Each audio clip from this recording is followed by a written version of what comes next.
nizere ko mumeze neza cyane aho muherereye mu bice bigiye bitandukanye by'igihugu cyacu, amajyepfo, amajyaruguru, iburasirazuba, iburengerazuba, umujyi wa Kigali rwose nawe utwumva uri hanze y'u Rwanda rwose turagushimiye cyane, iby'agaciro gakomeye cyane. Turabashimira ku rukundo mugenda mutwereka kabisa, natwe biduha imbaraga zo gukora kabisa. Ariko nkwibutsa kuri wowe utarakora subscribe, gukora subscribe nawe wayikoze ndagushimiye cyane kabisa, ndagushimiye cyane, Imana igikumpera umugisha. Aha nk'uko mubibona rero, izi ni transfer rwose ziri kugenda zizamuka kabisa, zizamuka nk'uko biba byitezwe muri iki gihe rwose, amatransfer agenda azamuka. Uyu munsi twabazaniye transfer y'umusore bita Mugisha Gilbert Barafinda, umusore w'ikipe ya APR ushobora kwerekeza mu ikipe ya Young Africa, agasimbuzwa abanyamahanga rwose bashobora kuza muri shampiyona y'u Rwanda rwose baguzwe n'ikipe ya APR rwose. Mugisha Gilbert akajya muri Young Africa ku kayabo ka miliyoni 20 ndembwe ibihumbi 800 rwose. Aba yimereye neza cyane kuri taye ye rwose.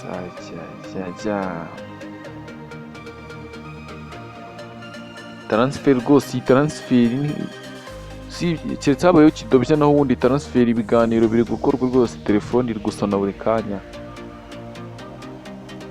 Ugende nawe nimba utabyemera neza, sura ibinyamakuru byandika nk'igihe, Umuseke n'Isimbi, urabibona rwose bagiye babishyiraho umusore Mugisha Gilbert arerekeza mu ikipe ya Young Africa rwose bidasubirwaho kabisa. Iyi ni transfer, imwe muri transfer zaba zigenze neza kuri uyu musore Mugisha Gilbert, nyuma yo kwigaragaza neza cyane mu Mavubi kabisa, akagaragaza ko urwego ariho rutamwemerera gukina mu ikipe ya APR, aba agomba no gusohoka hanze nawe akajya hanze, ariko icyo twamwifuriza ni ukugenda agahaha akaronka kabisa, nawe ntabe nka babandi bagenda bagahita bagaruka. Ariko kanze mbazanire n'andi makuru menshi cyane.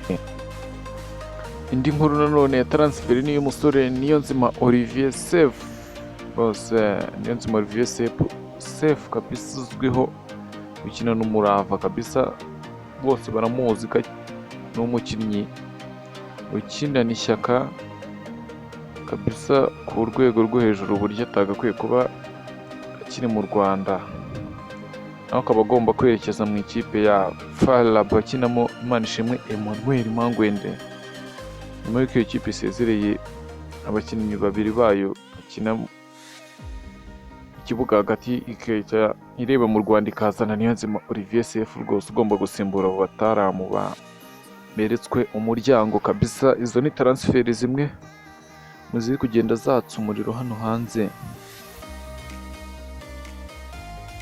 Nawe yaguzwe miliyoni 28 rwose, azajya ahembwa miliyoni 1,400,000 umushahara kuri experience ye rwose, ntago ari nka Mugisha Gilbert usohotse bwa mbere. Niyonzima Olivier Sefu yifujwe n'amakipe menshi cyane kabisa, agenda amwifuza, ariko we agenda avuga ati akina mu Rwanda, ariko ninsohoka nzasohoka, nsohotse nta kugaruka.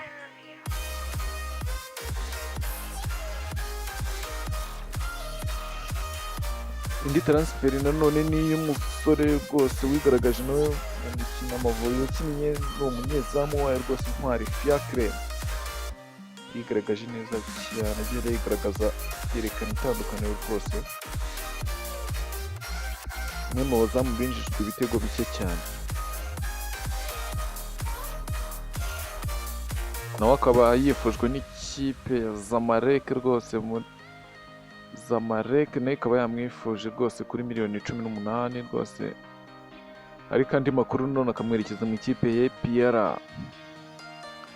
Amahirwe menshi arajya muri Zamalek, hagati ya Zamalek na APR ubwo zirapezanya nyine ku mufungo, iyo butange umufungo utubutse. We yavuze ko ari yari bujyemo kabisa, Ntwari Fiacre, umusore ukiri muto ufite taye y'abanyezamu kabisa.